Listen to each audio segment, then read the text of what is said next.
What's happening, everybody? Welcome back to Snowbreak. Today I want to bring something to all of your attention that you might want to know before you start using this system. So in the game, you can actually level up your logistics to level 15. And when you do level them up to level 15, you're going to get an extra stat for them, right? Whenever you enter talent 3, train logistics officer plus 15, you will unlock an extra stat. And when it comes to extra stats, it could be anything, guys. You can have all kinds of different stats, such as thermal, frost increase, auxiliary increase, and so on, but you don't know which one you're going to get. Well, there's a system in the game where whenever you get a logistics level 15 and you're not happy with the extra stat that you're going to get, you can actually change up shop and provide yourself with a different stat, right? You can see that I have these 3 leveled up, right?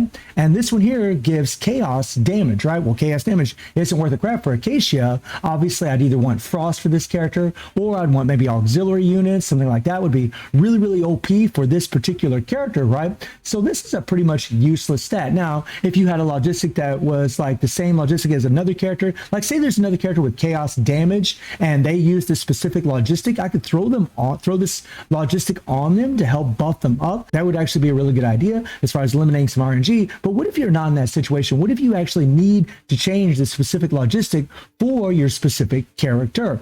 Well, the way that you do that is you actually use these little icons right here, these revision applications. And where do you get these babies? Well, you actually get them from the shop. You get them in here, and you need 300 of these items in order to obtain these babies. Well, where do you get those? Well, you actually get those from, you go into dispatch, you go into underground purge, and you're actually going to get them from the Jotun tunnel, right?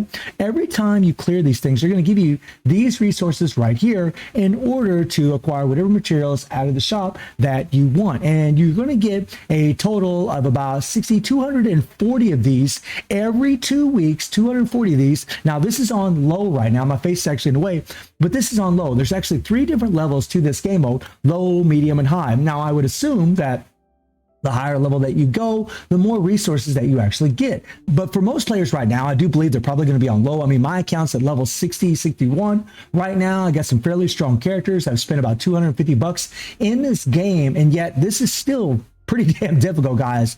Even on low, it is still very, very difficult because the level is from level 30 to level 60. And then whenever you go to medium, it's up to level 70. And then when you go to high, it's going to be, max level for your characters, right? But I do assume that you're going to get more of these rewards right here as you move up in this. But again, right now most players are just going to be on low, which means you're going to get about, if you can max this out, you're going to get about 240 of these every 2 weeks, which just means about 480 of these in a month. And in this shop, you can get some really good logistics for your characters. Matter of fact, for Life and Cherno, guys, the logistic that they recommend is actually in here, which is the Usha squad. This is the logistic that they recommend for the free life that everybody got through playing the game and for Cherno.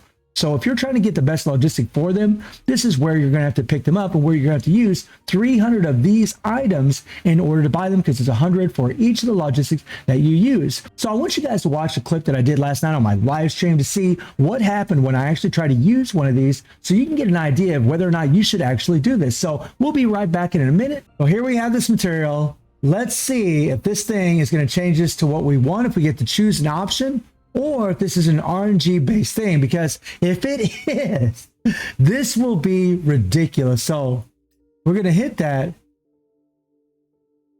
Auxiliary unit strength by 10%. So it tells you exactly what it's going to change to, but it isn't going to give you the exact option that maybe you are looking for. But honestly, auxiliary units for Acacia is very good. Very good. But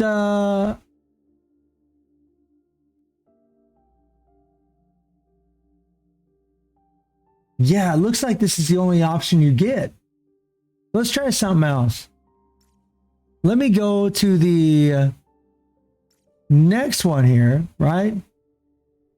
And let's train. Wait a minute. Wait a minute. Wait a minute.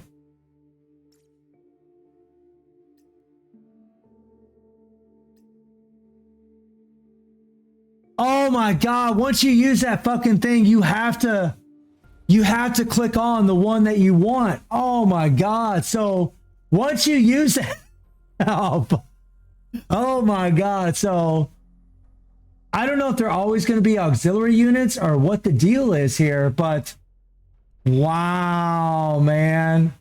Oh my God. I mean, it's definitely better than chaos damage for Acacia. Oh my God. So yeah. Oh my God. This is an RNG thing. They're going to give you one other option, but you don't know what option you're actually going to get. So you might get some crap that won't be good for your character, at least maybe. I mean, if it's always auxiliary units, that's something, but oh man. So as you guys saw, it is complete RNG as far as what stat you get. Yeah, I got an auxiliary increase for my Acacia, which is actually really good for her. But I mean, what if you're on a character and you're leveling up a logistic, you know, leveling up that third stat, and you get, you know, chaos for a frost character, right? And you can't even use that logistic on another character. I mean, you can't use it, but it might not be the optimal one. However, maybe there needs to be some further testing in the future as far as whether or not other logistics that are not recommended for that specific character are actually going to be better on them whenever you just start increasing stats on those logistics. We don't really know. This is a pretty expensive process, but it does suck that it is RNG based. And I do think at this point in the game that I could not recommend doing this. I would not recommend doing this at all. What I think people should do is use their points for specific logistics in here, because these logistics in here are very, very strong. The Navigator Squad actually increases active skill damage by 24%, but check this out. After applying control effect to the target, and there's many characters that have control effect, even when they're doing their supports, right? Just using them as a support, damage taken by the target increases by 14% for 10 seconds. So if you're having trouble in the damage department and you have 300 of these points, this would be a really, really good set, because you can actually use a support character, use their control effect, and get that increased damage by 14%. That is OP as hell, guys. That's really, really nice. And then you have the Truman set, which actually, you know, the Missoula Squad increases ballistic damage by 24%. And when shooting continuously, each shot increases ballistic damage by 3%. This stacks up to 20 times, guys, right? And I think really for, you know, automatic weapons like the submachine gun or the assault rifle, this is going to be really, really OP, because you're going to be shooting continuously, stacking up these stacks super, super fast. I mean, this is 60% increase to your ballistic damage, guys, on top of that 24%.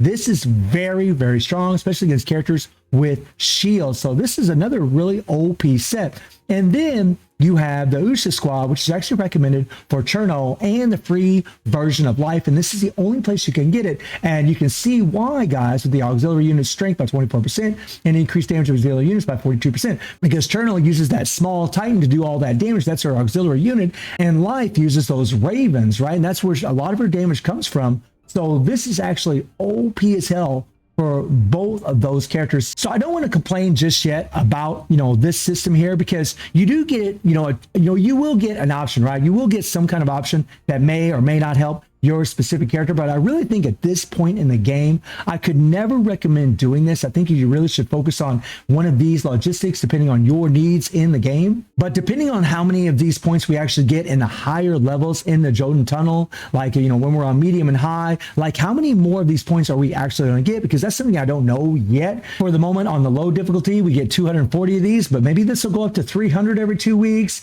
Maybe it'll go up even more. I don't really know yet, but I would really focus your attention on these logistics instead of using this thing, because it really is a crapshoot as far as what you're actually going to get. And once you use one of these things on this specific logistic, guys, like you saw me click on that thing, you're stuck with, you know, one of the stats that you decide to choose, whether you want to keep the old one or, you know, use the new one. So again, I just want to reiterate, I wouldn't really do this right now, guys. I would really wait and see if we're going to get more rewards in the medium and high difficulty of the Jotun Tunnels. And if you guys do know how many rewards we actually get in the higher difficulty, please put it down in the comments down below. But let me know what y'all think about this system. And I do stream on Twitch at 9 p.m. GW+7 time. The link is in the description below. And I hope you enjoyed the video. Thank you for watching. Y'all take care and have a good one. See everybody. Take care.